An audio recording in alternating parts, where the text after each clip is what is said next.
Bismillahirrahmanirrahim. Assalamualaikum warahmatullahi wabarakatuh. Alhamdulillahirabbil alamin wa bihi nasta'inu ala umur dunya waddin. Nusalli wa nusallimu ala nabiyyina Muhammadin wa ala alihi wa ashabihi wa man ihtada bihudahu ila yaumil wa ba'du. Allahumma la sahla illa ma ja'altahu sahla wa anta taj'alul huzna idza syi'ta sahla. Allahumma inna nas'aluka ilman nafi'an wa rizqan thayyiban wa amalan mutaqabbalan. Hadirin jamaah yang dirahmati Allah Subhanahu wa taala. Pada pagi hari yang berbahagia ini, Allah Subhanahu wa taala memberikan kita nikmat yang begitu besar. Allah Subhanahu wa taala melimpahkan begitu banyak kemudahan bagi kita. Sehingga dengan kemudahan dan kenikmatan tersebut Allah Subhanahu wa taala mengizinkan kita, memberikan kita kemudahan untuk bisa bangun salat subuh. Bahkan sebagian sudah bangun di sepertiga malam untuk melaksanakan salat tahajud. Keutamaan yang begitu besar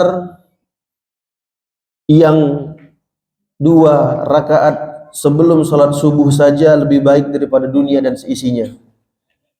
Lah bagaimana 2 rakaat subuh yang telah kita berdiri, yang telah kita tunaikan. Maka itu semua kenikmatan dan kemudahan dari Allah Subhanahu wa taala. Dan kita tahu seringnya salat subuh tidak lebih banyak ketimbang salat Jumat.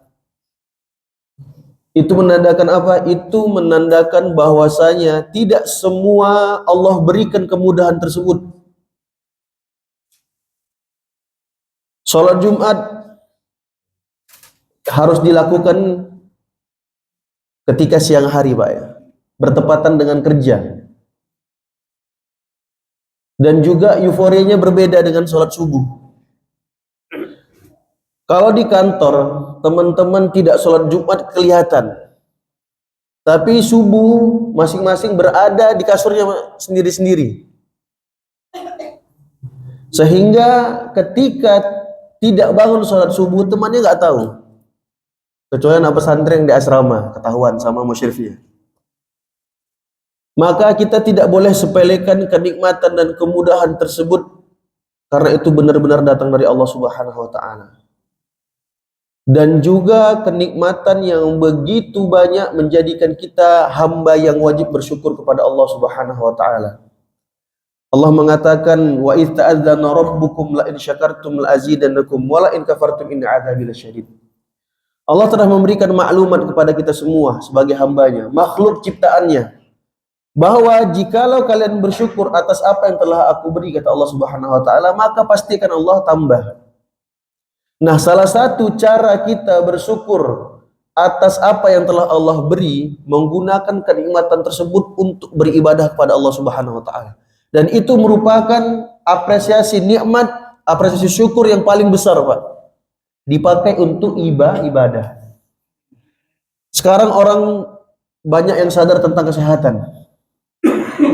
Beli sepatu mahal, lari, bayar mahal untuk fitness, ibu-ibu pilates. Banyak caranya. Namun sayangnya ketika tubuh itu sehat, bugar, dia nggak pakai untuk ibadah. Pelari mampu lari puluhan kilometer, bahkan event bayar, keluar keringat berpuluh-puluh. Ketika tubuhnya kuat, dia tidak pakai untuk tunduk kepada Allah Subhanahu wa taala, itu sebuah keingkaran. Tidak ada yang salah sama olahraga. Semuanya boleh dilakukan. Tetapi ingat, ketika tubuh itu sehat, dia berhak untuk bersyukur kepada Allah Subhanahu wa taala, dan rasa syukur tersebut yang lebih besar adalah ketika dipakai untuk ibadah. Sebuah pengingkaran kepada Allah ketika tubuh itu sehat tidak dipakai untuk beribadah kepada Allah Subhanahu wa taala. Kita lihat Nabi sallallahu alaihi wasallam Beliau sholat sampai telapak kakinya bengkak dan dilihat oleh sahabat yang lain. Kemudian sahabat ini mengatakan kepada Nabi, apakah harus seperti ini wahai Nabi Allah? Padahal engkau adalah orang yang dosamu yang telah lampau dan yang akan datang telah Allah ampunkan. Apa kata Nabi SAW? Afala akunu abdan syakura. Lihat Pak.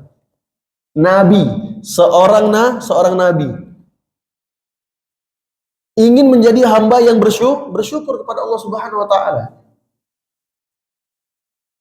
Nah, kita sepantasnya harus lebih bersyukur lagi dengan segala kemudahan dan kenikmatan yang telah Allah beri kepada kita semua. Itu sholat Pak, ada ruku. Biasanya kalau yang terasa agak umur, ketarik di pinggang. Tapi karena Allah beri kenikmatan, lurus rukunya, padahal umur udah tua. Alhamdulillah tadi saya lihat di sini nggak ada yang orang yang sudah tua sholat pakai kursi. Sujud Pak, 7 tulang harus nempel ke lantai. Harus dengan sempurna. Kalau nggak kemudahan dari Allah, sulit. Sebagian orang pusing kepalanya ketika sujud. Mungkin karena nggak terbiasa. Di tasyahud harus lebih effort lagi. Kadang umur sudah tua nggak kuat itu untuk tawaruk atau iftirash. Dan semua itu kemudahan dari Allah Subhanahu wa taala. Hadirin yang dirahmati Allah Subhanahu wa taala, pada pagi hari ini kita ingin membahas, mungkin tema ini sering didengar Pak ya, tentang berbakti kepada kedua orang tua. Namun jujur ini sebuah tema yang berat bagi saya sebenarnya. Sebelum-sebelumnya ketika mengisi kajian saya tidak pernah membawakan tema tentang birrul walidain. Dan ini saya harus bawakan dan ibu saya sudah wafat. Dan saya tidak hadir ketika beliau dimakamkan. Ketika menyusun tema ini gundah gulana Pak. Kebayang dengan ibu ketika masih kuliah beliau sudah meninggal dan kita tak sempat pulang karena jauh ketika itu. Sementara jenazah harus segera dimakamkan. Namun semoga Allah memberikan kita semua kemudahan karena kedua orang tua kita merupakan jalan pintas, kita bilangnya jalan pintas untuk menuju ke mana? Ke surga Allah Subhanahu wa taala. Ayat yang sering kita dengar dalam surat Al-Isra ayat 23. Ketika Allah Subhanahu wa taala memberikan perintah, wa qada rabbuka alla ta'budu illa iyyah. Ini ayat perintah yang paling berat, Pak. Karena apa? Di situ ada perlawanan kepada kesyirikan. Bentuk perintahnya agung, besar. Karena itu hak yang memang harus kita berikan kepada Allah Subhanahu wa taala agar tidak disekutui. Semua jenis ibadah, baik amalan hati, amalan lisan dan amalan badan. Semuanya. Sedikit pun tak boleh. Maka di syirik tersebut ada syirik kecil. Bahkan saking kecilnya Pak, seperti riya tidak tampak. Gambaran riya bagaimana? Seperti semut hitam yang berada di atas batu hitam di malam gelap gulita, Pak. Kelihatan? Tidak. Berarti sulit Ustaz untuk menghindar, benar-benar sulit. Dan dia menjadi gangguan bagi orang-orang yang beriman. Kalau orang tak ibadah, mau ngapain mau riya, Pak? Dan setelahnya Allah Subhanahu wa taala menggandengkan dengan sebuah perintah. Wabil walidaini ihsana. Kalau kita lihat susunnya Pak, setelah beribadah kepada Allah Subhanahu wa taala, setelahnya Allah perintahkan agar berbakti kepada kedua orang tua. Dari susunan ini kita bisa melihat posisi orang tua untuk kita berbakti kepadanya, berarti itu merupakan suatu urusan yang sangat penting. Kalau di dalam hadis Nabi Shallallahu Alaihi Wasallam, susunan rukun Islam tidak ada berbakti kepada kedua orang tua. Karena itu berkaitan dengan tiang-tiang agama. Tapi ini perintah kita, perintah Allah dalam kehidupan. Ya. Saya melihat di sini kebanyakan sudah jadi orang tua. Yang kemungkinan orang tua bapak-bapak sekalian pun sudah meninggal. Ya. Tapi mudah-mudahan nasihat ini bisa diberikan kepada anak di rumah. Ya. Karena orang tua ke anak itu pasti sayang, Pak. Pasti, tidak bisa dipungkiri. Anak ke orang tua belum tentu berbakti. Ini masalahnya. Anak ke orang tua belum tentu berbakti.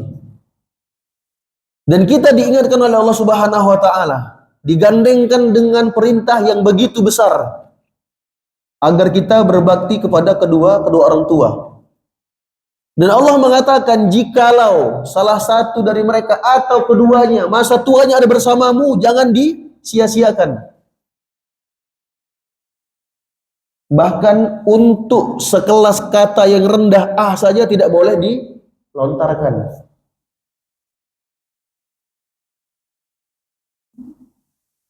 Dan ada yang mengatakan bahkan kita untuk mengangkat tangan saja kepada orang tua itu tidak dibolehkan. Hanya mengangkat, Pak, belum mendarat. Na'udzubillah kalau ada anak yang mukul orang tuanya, na'udzubillah. Kalau seandainya itu terjadi dan orang tuanya berdoa, pastikan Allah ijabah. Karena tidak berbakti atau durhaka kepada kedua orang tua merupakan hukuman yang bisa Allah segerakan di muka bumi. Kalau cerita malin kundang itu nyata, Pak, seperti itulah kenyataan azab Allah yang langsung Allah berikan di atas muka bumi. Kalau itu nyata. Kalau itu nyata. Seringkali kehidupan seorang anak hancur berantakan ketika dia menelantarkan kedua orang tuanya. Sebagian tak mengaku. Sebagian tidak mengakui orang tuanya. Entah itu karena dia orang tuanya miskin atau karena orang tuanya membawa malu. Akan tetapi Allah Subhanahu wa taala mengatakan, katakanlah bagi mereka berdua perkataan yang bagus, perkataan yang mulia. Dan rendahkanlah dirimu. Ini ayat selanjutnya, Pak, di ayat 24. Merendah kepada orang tua bukan seperti merendah kepada Allah Subhanahu wa taala.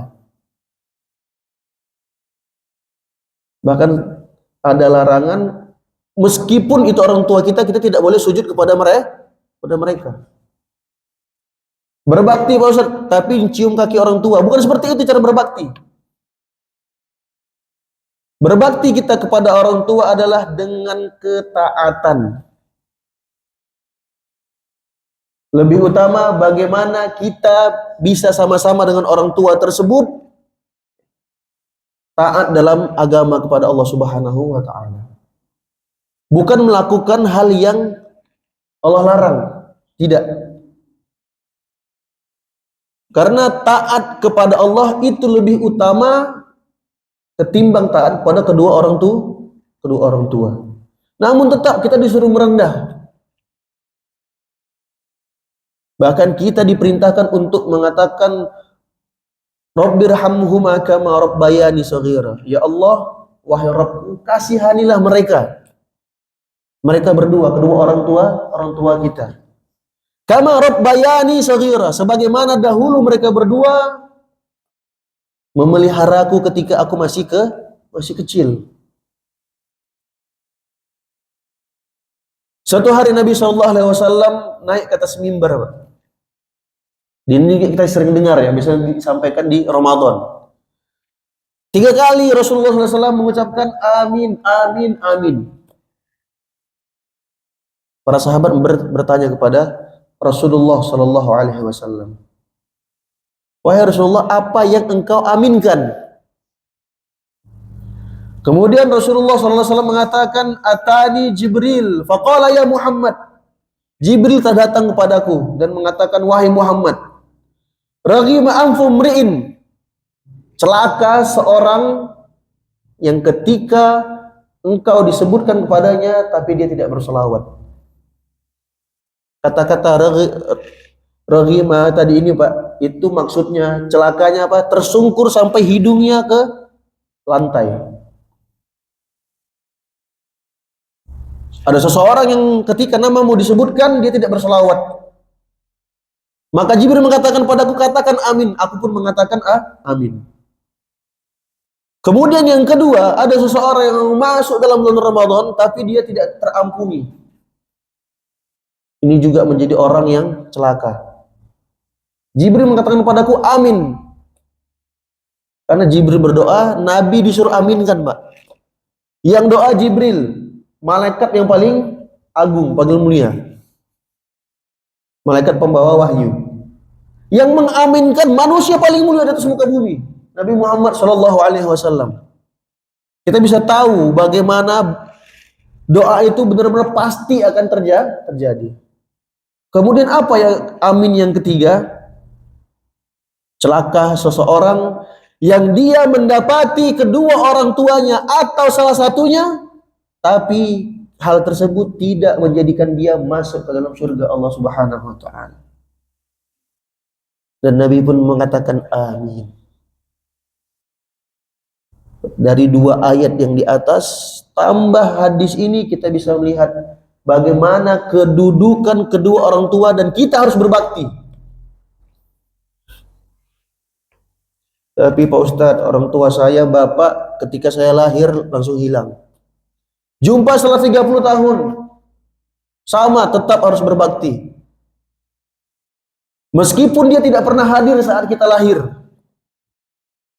Meskipun setelah kita lahir kita dibuang oleh ibu kita di tong sampah. Kita tetap harus berbakti pada mereka. Karena apa? Tetap ada jeripayah yang dia lakukan. Meskipun setelah itu dia berbuat dosa. Itu urusan mereka kepada Allah Subhanahu wa taala. Tugas kita hanya benar-benar berbakti.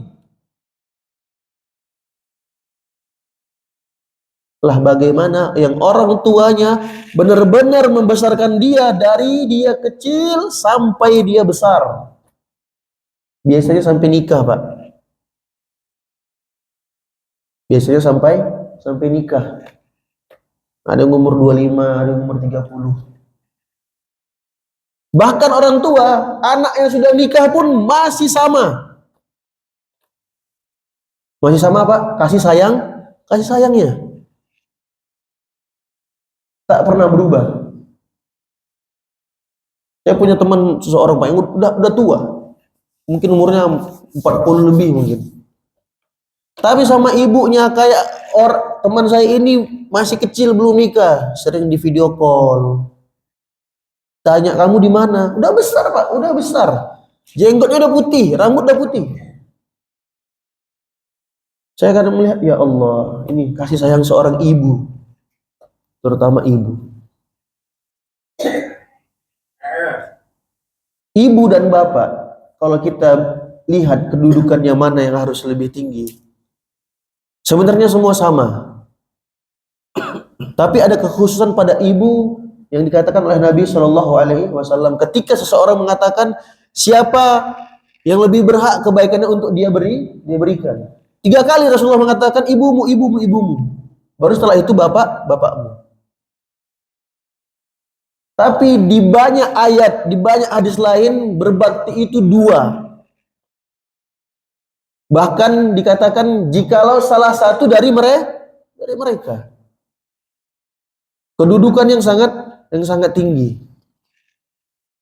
Dari ayat dan hadis tadi kita bisa melihat Pak, bagaimana kedudukan berbakti kepada kedua orang tua itu benar-benar sangat tinggi.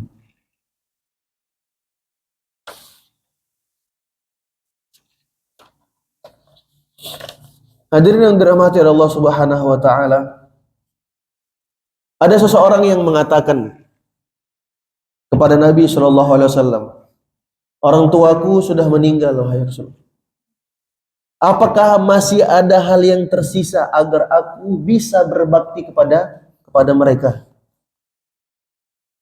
Salah satunya yang bisa dilakukan, Pak, ketika orang tua sudah meninggal, ya, dan kita bisa berbakti adalah memperbaiki hubungan kepada karib kerabatnya. Sahabat bapak, sahabat ibu. Ini yang bisa kita lakukan. Mungkin kita bisa tanya kabarnya. Kalau tahu beliau kesusahan bisa kita bantu. Ini salah satu cara bagaimana kita bisa berbakti ketika orang tua kita sudah meninggal. Apakah nilainya sama, Pak Ustaz? Tentu tidak sama ketika mereka berdua masih hidup.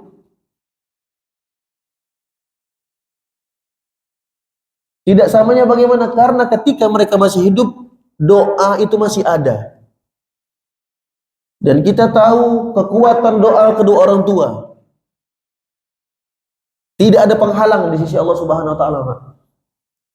Apalagi kalau doa itu dipanjatkan dari hati yang tersakiti karena anaknya zalim, durhaka. Tadi saya bilang, kalau cerita maling kondang itu benar, seperti itulah Pak langsung terjadi. Kalau seandainya itu benar, maka yang sudah menjadi orang tua jangan pernah mendoakan keburukan bagi anak. Pasti akan Allah jawab. Apalagi kalau itu datang dari hati orang tua yang tersakiti, jangan pernah. Seburuk-buruknya anak kita, karena kasihan, pasti akan Allah ijabah. Kalau kita kuat, doakan untuk kebaikan bagi anak tersebut, serusak apapun. Karena saya itu dulu bilang, orang tua kepada anak pasti sayang 100%, tidak akan berkurang. Itu pasti, Pak. Bapak bisa rasakan sendiri yang sudah punya anak. Bahkan orang tua rela tidak membiarkan polisi untuk menangkap anaknya dan tahu anaknya bunuh. Itu murni kasih sayang, Pak. Murni kasih sayang. Dia berani lawan pihak berwajib, kalau dia tahu anaknya membunuh, anaknya mencuri.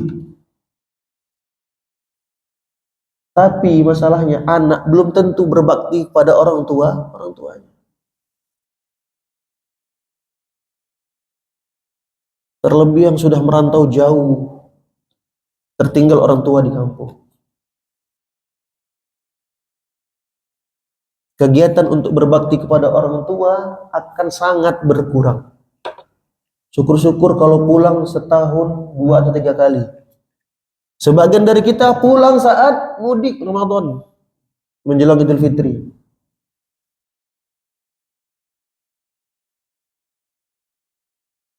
Dan itu kebanyakan yang terjadi. Orang tua sama kita pasti sayang, pasti, tidak mungkin tidak. Anak ke orang tua belum tentu berbakti. Dan itu sering terjadi. Dan salah satu, ya, berbakti ini merupakan hal yang sangat mulia dan sangat agung. Untuk apa? Untuk mengangkat derajat seseorang ketika dia masih di dunia. Karena ketika masih di dunia, Pak, masih hidup bisa beramal. Berbakti ini bisa mengangkat derajat seseorang baik di bumi maupun di langit. Allah yang jamin hal tersebut. Kita pernah dengar kisah orang yang terjebak di dalam gua, yang masing-masing bermunajat kepada Allah Subhanahu wa taala dengan amal solehnya. Ada seseorang yang menyediakan susu untuk kedua orang tuanya dan dia tak berani bangunkan karena orang tuanya sudah tertidur. Dia tunggu sampai orang tuanya bangun, Pak.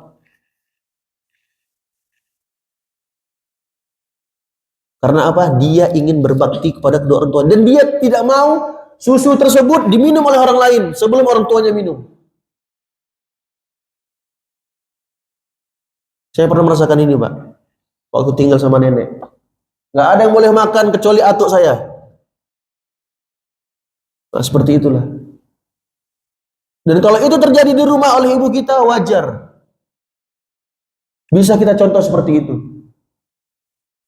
Karena kita ingin memberikan yang terbaik untuk kedua orang tua kita. Kedudukan berbakti kepada kedua orang tua begitu sangat tinggi. Dan Nabi SAW mengatakan al-walid awsatu abwabil jannah. Ini dia. Kedua orang tersebut, bapak dan ibu, ayah dan ibu adalah pintu surga yang pertengahan. Kata Nabi, jika engkau hendak silahkan ambil, kalau tidak tinggalkan. Maksud pintu surga yang pertengahan, Pak, bisa kita masuk ke dalam surga dari pintu yang mana kita kehendaki, karena berbakti kepada kedua orang tua. Dan di sini tidak ada kategori mau orang tuanya baik, mau orang tuanya jahat, tidak ada kategori. Perintah kita untuk berbakti kepada kedua orang tua tersebut. Nabi sudah katakan, pintu surga yang pertengahan. Dan kita memang benar disuruh untuk berbakti kepada mereka berdua. Bahkan diceritakan ada seseorang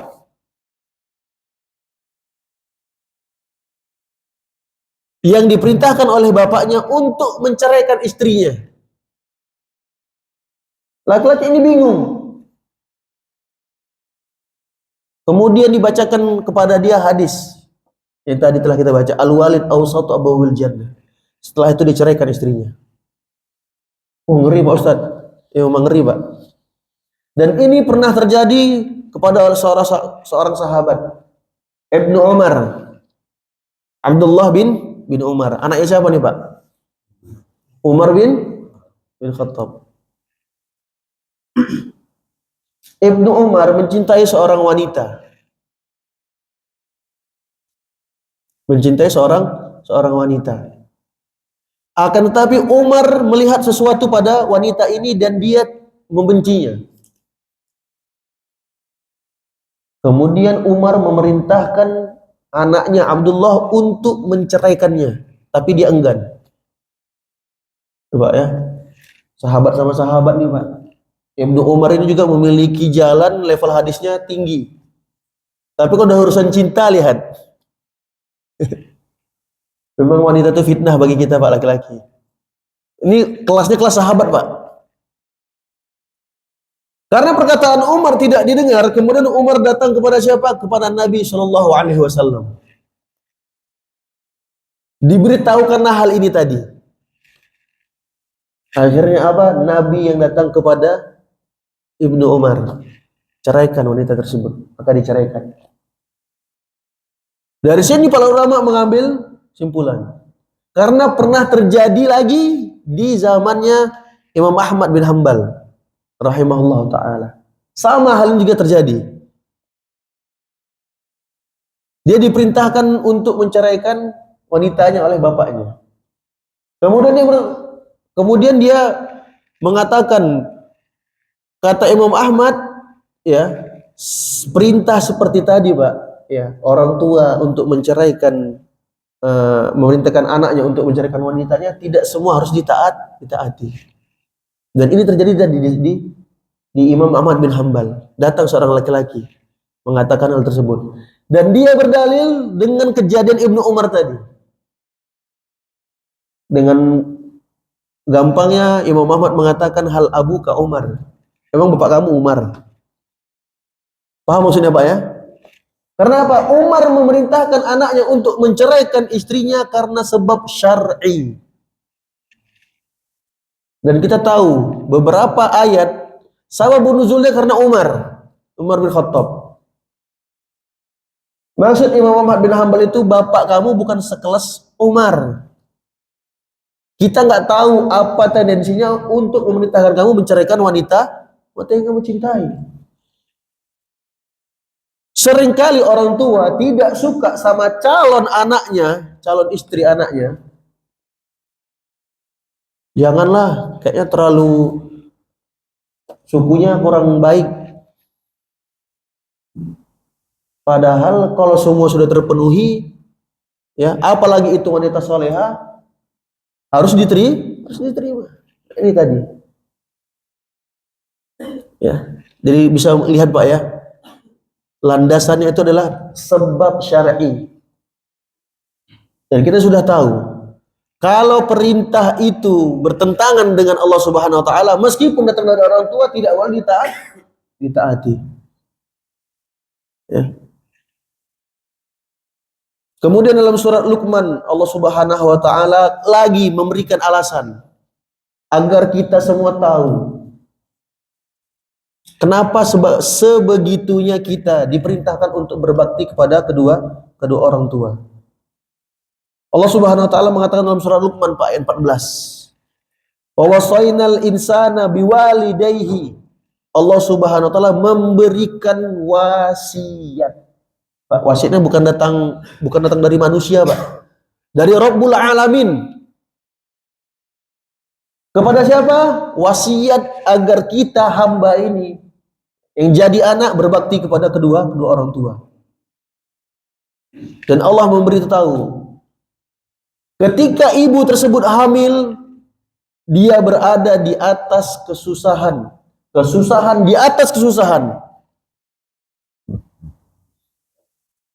Dan kalau kita teliti Pak, ya, ketika seorang ibu hamil berada di kesusahan di atas kesusahan, di sini kita bisa melihat posisi seorang ayah, seorang suami. Ketika kesusahan tersebut dirasakan oleh ibu, siapa orang pertama yang akan dia kabarkan? Siapa Pak? Suaminya. Itulah kita melihat posisi bapak kita. Bahkan dia harus melakukan sesuatu yang mungkin sulit didapat, namanya ibu hamil. Kesusahan di atas kesusahan. Mencari hal yang mungkin tak bisa didapat. Ketika berpikir kerja harus berhenti, dia keingat istri di rumah sedang hamil, butuh biaya untuk melahirkan. Mau hujan, mau badai, tetap berada di jalan. Nggak peduli jam berapa. Yang dia ingat anak yang ada di kandungannya dan istri yang dia dicintai. Keadaan seperti ini yang berbakti kepada kedua orang tua tidak bisa dipisahkan. Ibu dan bapak. Di setiap kesusahan yang ibu rasakan, Pak ya. Berapa kilo itu? Bu, berapa kilo anak yang dikandung dalam kandungan Bu? 3 kilo. Kayak tabung gas Bu ya. Sesekali para ayah kita ini bisa diminta Bu, ikat tabung gas di perut 3 hari aja. Berat Pak ya. Tapi ayah tadi merasakan kesusahan dari sisi yang lain. Laki-laki tak mungkin mengandung. Tapi ingat, kesusahan yang dirasakan oleh ibu kita tadi, bapak kita pertama yang tahu. Pak, pengen durian. Bukan musim durian Pak. Kemana mau dicari? Ke Medan sana, beli sama Ucok Medan. Udah dibeli dapat, enggak dimakan. Ternyata enggak pernah makan durian. Itu tadi kesusahan di atas kesusahan. Sebagian ibu hamil harus doping obat, kalau enggak mabuk sehari-hari. Lemas saya di atas kasur. Siapa lagi yang kepikiran? Suami. Kakak ipar saya Pak, kalau hamil obatnya ratusan karena mabukan. Kemana ayah harus mencari uang? Itu baru obat Pak, belum makannya. Belum kalau ada anak lain. Makanya tidak bisa kita pisahkan antara berbakti sama ibu dan juga sama ayah. Selesai sampai di situ tidak. Wa fisoluhu fi amain. Ya, 2 tahun menyusui. Keadaan yang mudah, sulit. Sebagian ulama fikih berpendapat apa, Pak? Itu suami wajib ngasih upah ke istrinya ketika dia menyusui.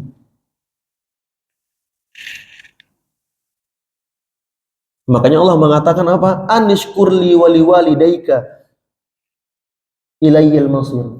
Maka bersyukurlah kalian kepadaku, kata Allah Subhanahu wa taala, dan kepada kedua orang tua kalian. Bagaimana cara berterima kasih pada orang tua? Uang nggak cukup, Pak. Rasanya tidak ada hal yang sepantas dengan apa yang telah dilakukan oleh kedua orang tua kita.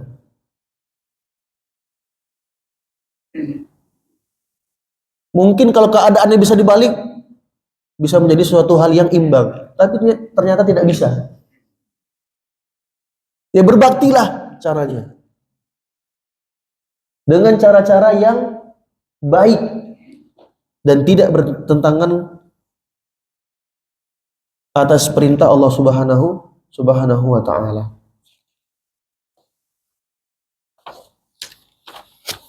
Kemudian di ayat 15 Allah Subhanahu wa taala mengatakan wa in jahadaka an tusyrika bima laysa laka bihi ilmun fala tuti'huma.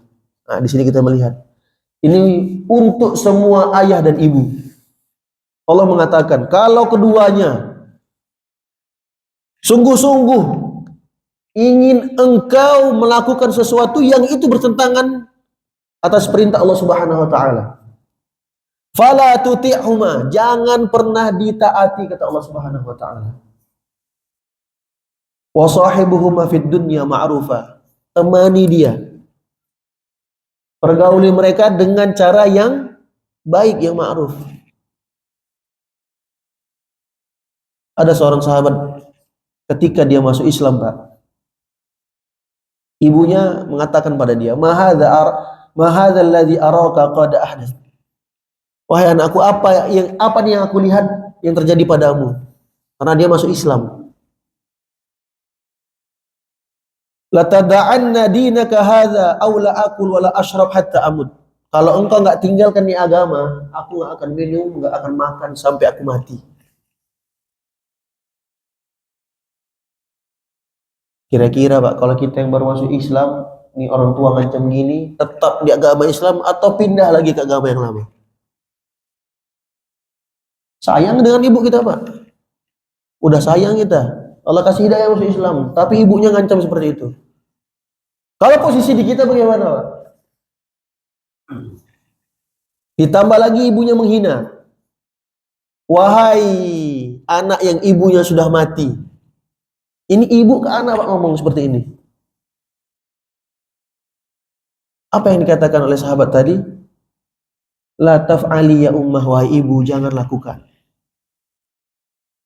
Fa inni la ada dini hadza li syai'in. Aku tidak akan pernah meninggalkan agamaku ini untuk sesuatu apapun. Kemudian si anak ini bermalam, Pak, lihat. Dia benar-benar lihat ibunya nggak makan, nggak minum. Berhari-hari, benar-benar dilakukan. Karena ibunya juga benar-benar anaknya ingin dia keluar dari agama Islam. Benar-benar dilakukan. Nggak makan, nggak minum. Ya.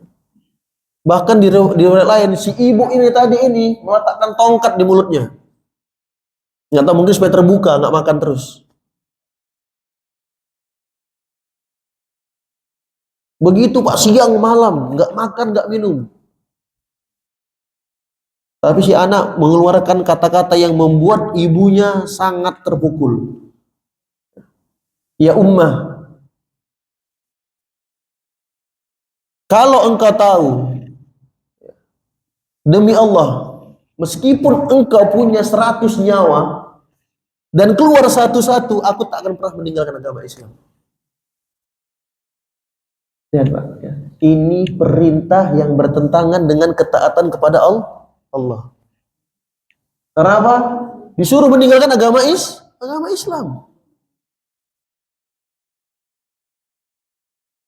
Sebagian teman-teman yang sudah masuk ke dalam agama Islam kemudian balik lagi tanpa perintah, tapi karena harta.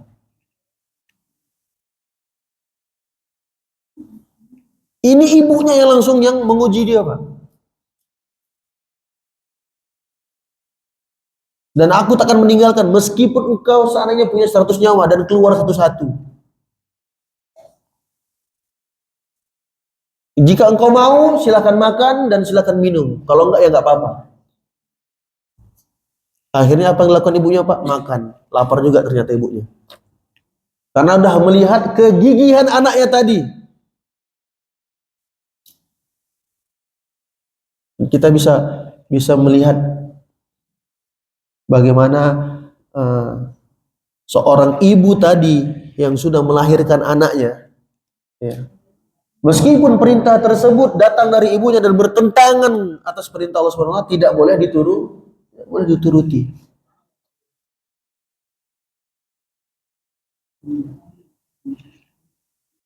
Kita kebetulan punya kelas mu'alaf, Pak, di Al-Azhar pusat.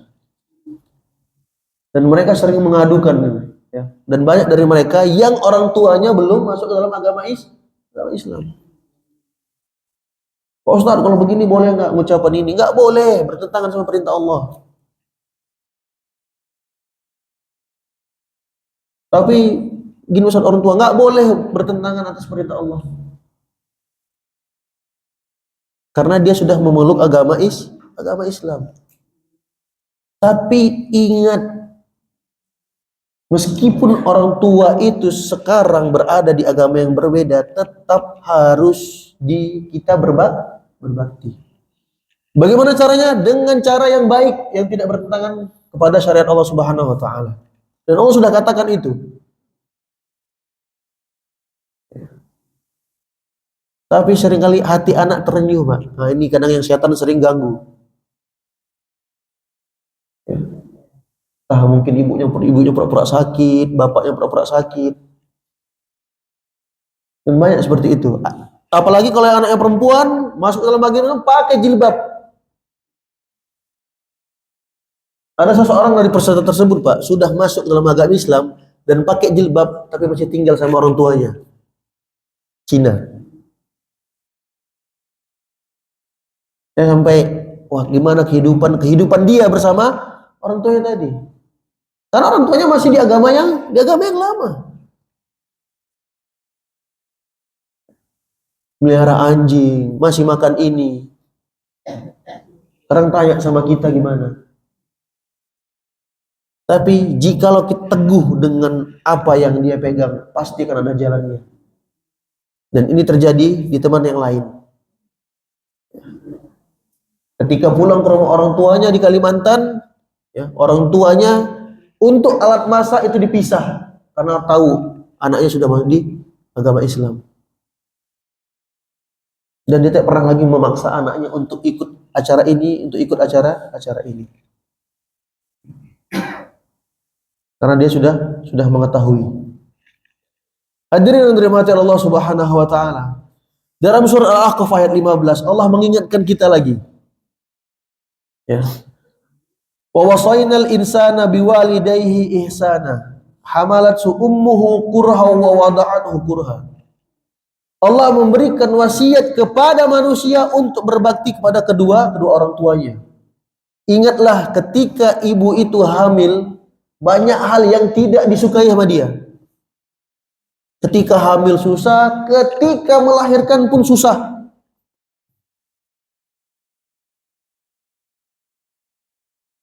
Saya alhamdulillah anak 3, Pak. Tiga-tiganya saya hadir ketika istri melahirkan. Mulai dari itu bukaan pertama sampai pecah ketuban, alhamdulillah saya ada. Dia harus menunggu bagaimana, ya, bukaan itu harus dibuka pelan-pelan. Benar, Bu? Benar, Bu, ya? Kadang kalau terlalu lama, terpaksa Bu dokter harus ngambil suntikan, diinduksi. Sakit.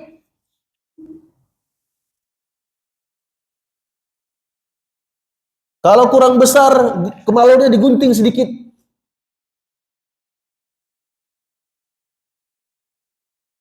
Bahkan sebagian harus dijahit tanpa bius, Pak.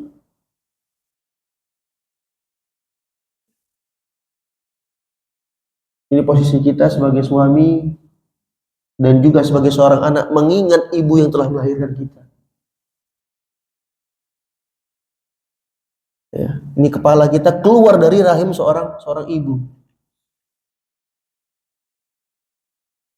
Hamilnya sulit, melahirkannya sulit. Bahkan Maryam alaihissalam, ibunya Isa, ketika hendak melahirkan Nabi Isa, Pak, ya, juga putus asa.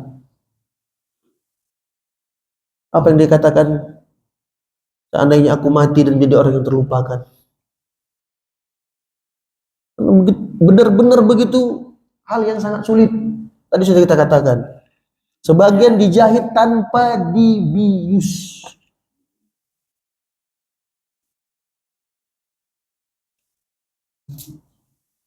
Di mana Bapak? Alhamdulillah kalau di situ menemani sang istri.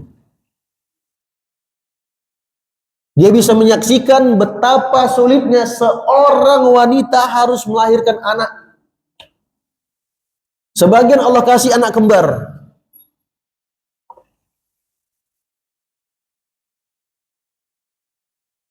Allah memberikan kita gambaran bagaimana ibu menjadi seorang ibu dengan melahirkan seorang anak. Kesusahan di atas kesusahan, kesulitan di atas kesulitan. Wa hamluhu wa fisaluhu 30 syahra. Selesai sampai di situ tidak. Ada masa menyusui. Ya. Di ayat ini disebutkan 30 bulan, Pak. Di sini Ali radhiyallahu anhu beristinbat, ya, memberikan sebuah pernyataan bahwasanya umur yang paling sedikit untuk ibu-ibu mengandung itu adalah 6 bulan. Ya, Pak, ya. Tadi kan 30 bulan. Di ayat lain dikatakan menyusui itu 2 tahun, berarti 24 bulan. 30 kurang 24 6. Nah, itulah sisanya masa untuk mengandung. Pedih, Pak, pedih. Ya. Sebagian orang tua harus hutang untuk biaya persalinan istrinya. Dan itu benar. Dan orang tua tidak pernah menceritakannya kepada kita.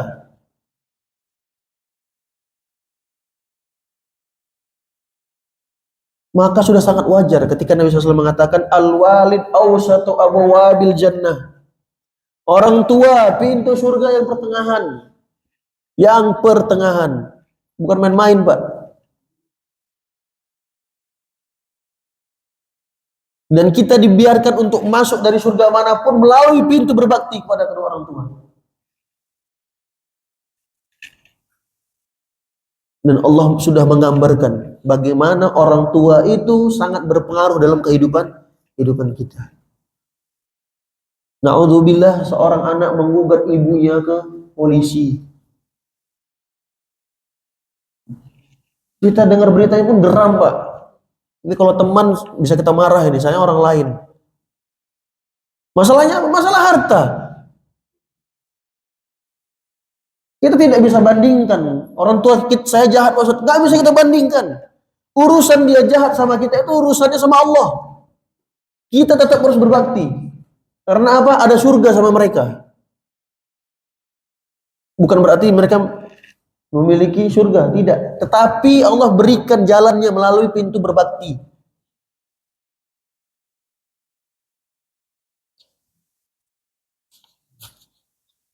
Dan kita melihat, ya Pak, kisah yang sudah sering kita dengar. Seseorang yang hidup di zaman Nabi SAW tapi tak pernah jumpa Nabi.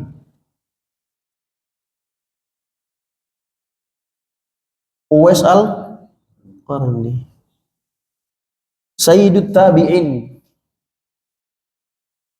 Uwais ini dikatakan adalah pemimpinnya para tabi'in. Karena apa, Pak? Keagungan yang dimiliki. Lau aqsama 'ala Allahi la abarrah. Ini Uwais kalau dia berdoa, bersumpah dan minta kepada Allah Subhanahu wa taala pasti akan diijabah. Sahabat selevel Umar bin Khattab, Nabi katakan, Umar, engkau kalau jumpa sama Uwais, dia punya ibu, dia punya tanda bekas soplak di badannya, sisa.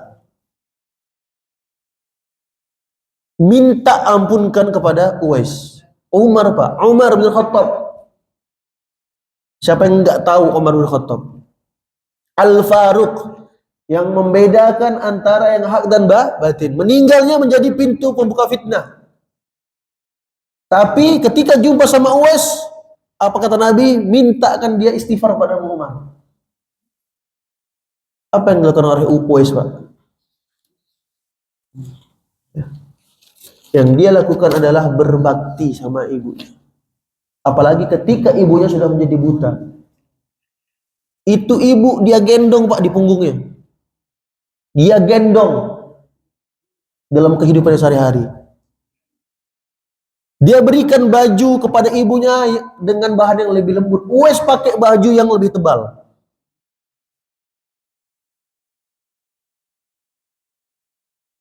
Baju kita mahal mana, Pak? Sama kita punya, sama punya bapak sama ibu? Mahal kita punya, Pak, ya, kadang ya. Lagi pilih baju kadang lupa kita bapak. Saya pun kadang gitu, Pak, lupa. Baru kemarin kepikiran kayaknya pengen beliin bapak baju.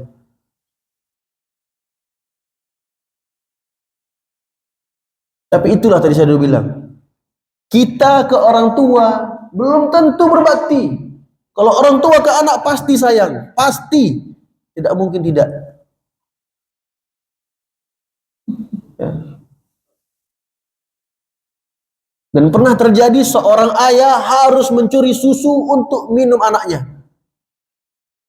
Dan bebas oleh pengadilan. Itu kisah nyata, Pak. Kisah nyata yang menggambarkan bahwasanya orang tua itu benar-benar sayang pada anaknya. Ini Uwais Al-Qarni tadi, yang disebutkan sebagai penduduk langit. Karena begitu Umar menemuinya, ya. Uwais itu datang dari Yaman, Pak. Nama bapaknya Amir, dari suku Al-Qarn.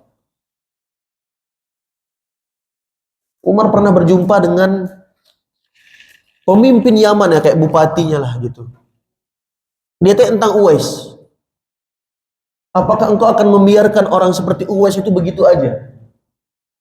Maksudnya, ya kasihlah dia apa gitu ya. Akhirnya dia cari, Pak, Uwais tadi ini, si pemimpin ini tadi. Apakah engkau bertemu dengan Umar? Iya, katanya. Umar cerita begini. Akhirnya apa, Pak? Uwais pergi. Pergi. Karena dia tidak mau ingin orang banyak tahu tentang dia. Suatu hari dia pengen kali safar ke Kufah, Pak. Untuk apa? Untuk berjumpa dengan sahabat-sahabat Nabi Shallallahu Alaihi Wasallam.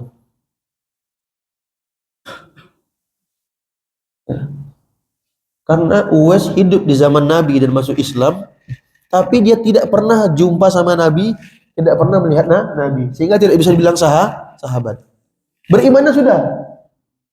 Cuman kategori untuk menjadi seorang sahabat, beriman dan harus melihat Nabi secara langsung. Uwais melihat Nabi nggak pernah. Saat itu dia ingin safar ke Kufah. Namun dia teringat dengan ibunya yang sendiri.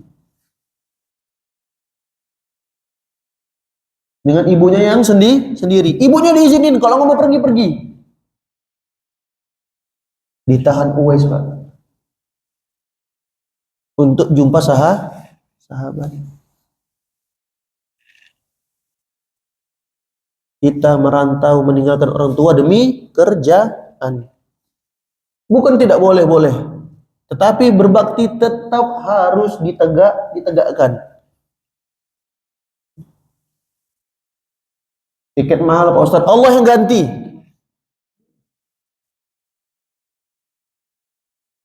Karena apa? Kalau ibu dan bapak masih ada, itulah pintu surga yang pertengahan tadi. Kalau keduanya sudah meninggal, maka pintu itu akan tertutup. Dan sulit kita untuk berbakti kepada kedua orang tua yang sudah meninggal. Karena karib kerabatnya pun belum tentu kita kenal. Belum tentu kita kenal. Maka dari itu hadirin yang dirahmati Allah Subhanahu wa taala. Mumpung masih hidup ibu atau bapak atau keduanya, jangan sampai pintu yang pertengahan itu sudah benar-benar tertutup dan kita akan menyesal.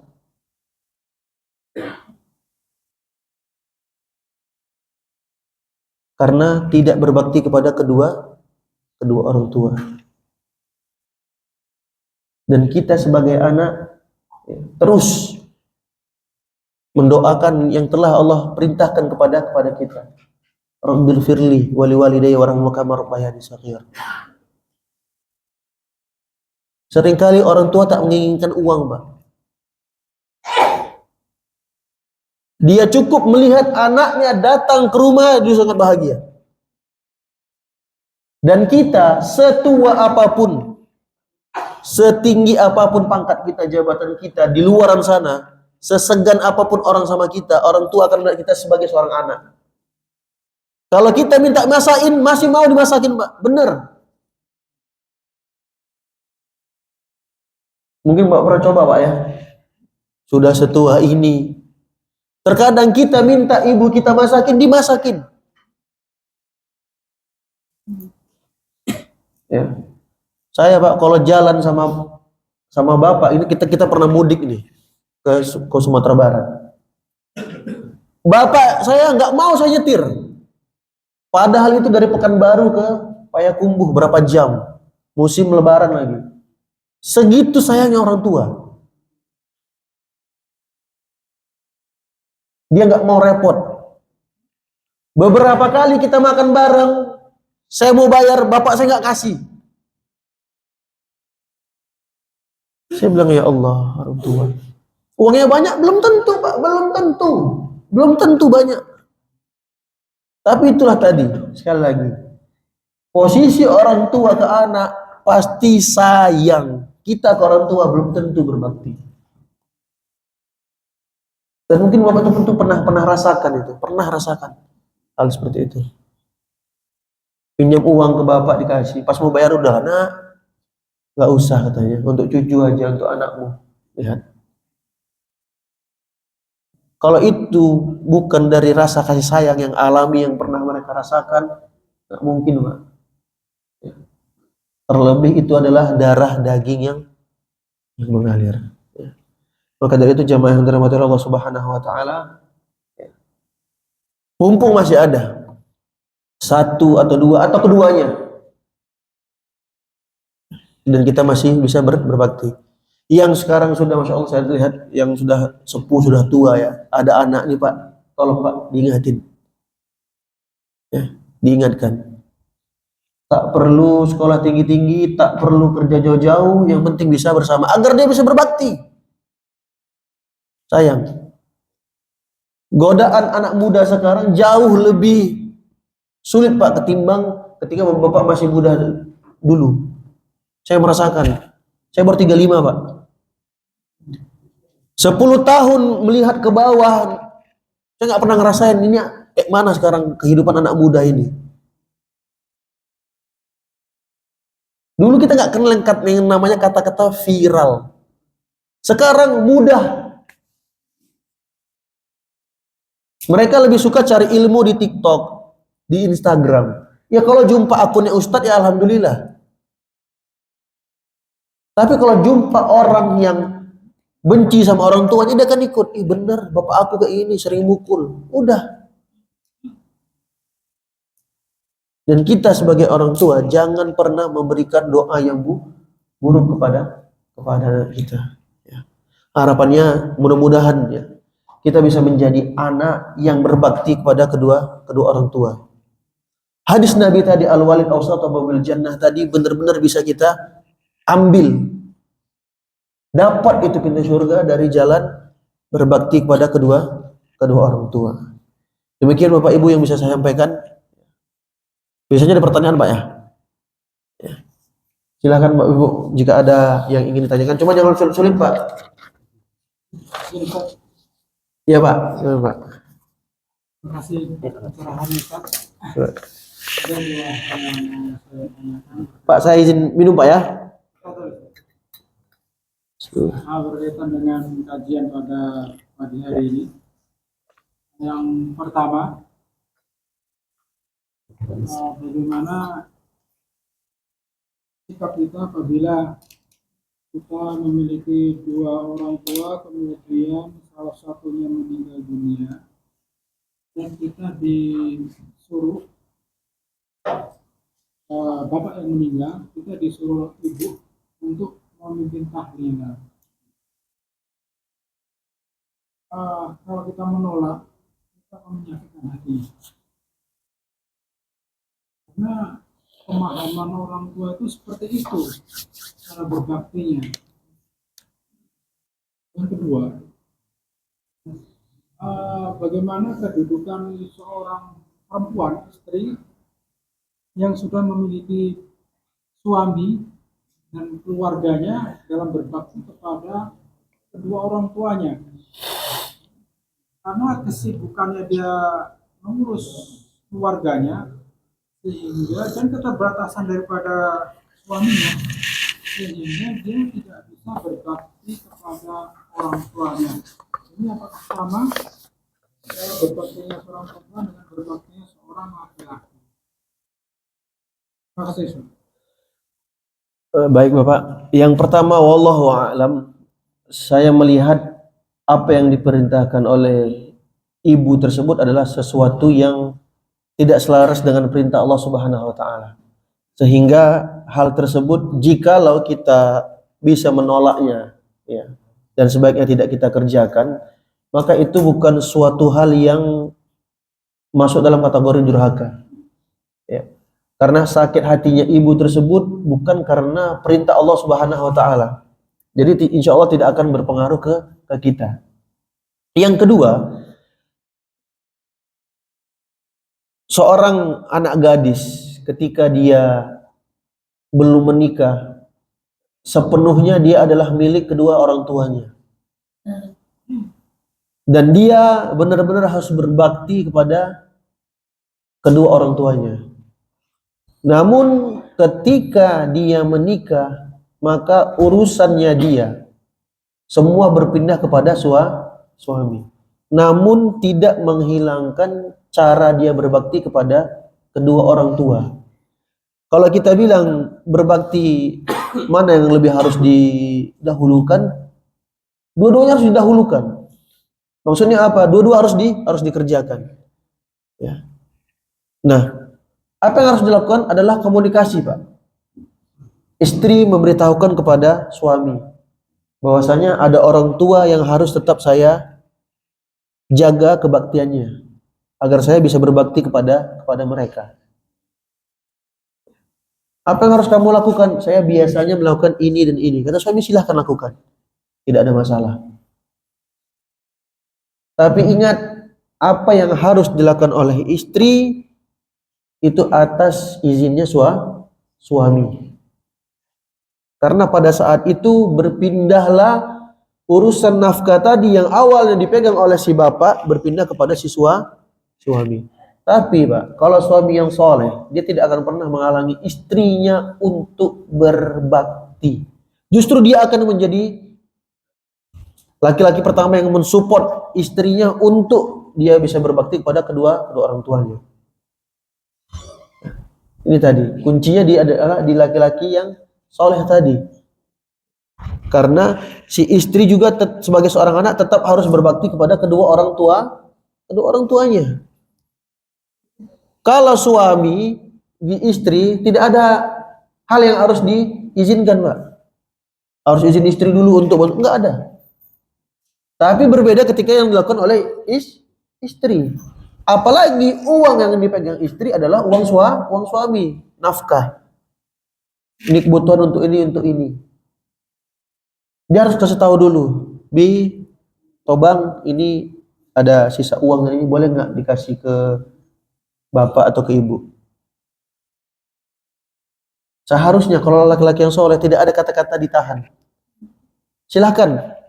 Itu sudah memang kewajiban kita untuk berbakti kepada seorang orang tua. Begitu Pak. Ya. Intinya adalah komunikasi. Komunikasi. Ya. Dan mudah-mudahan suami bisa paham akan hal tersebut. Allahu a'lam.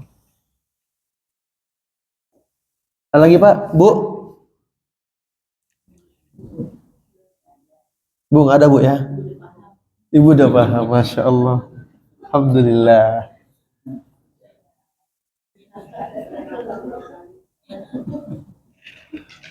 Perjuangannya hebat Bu ya.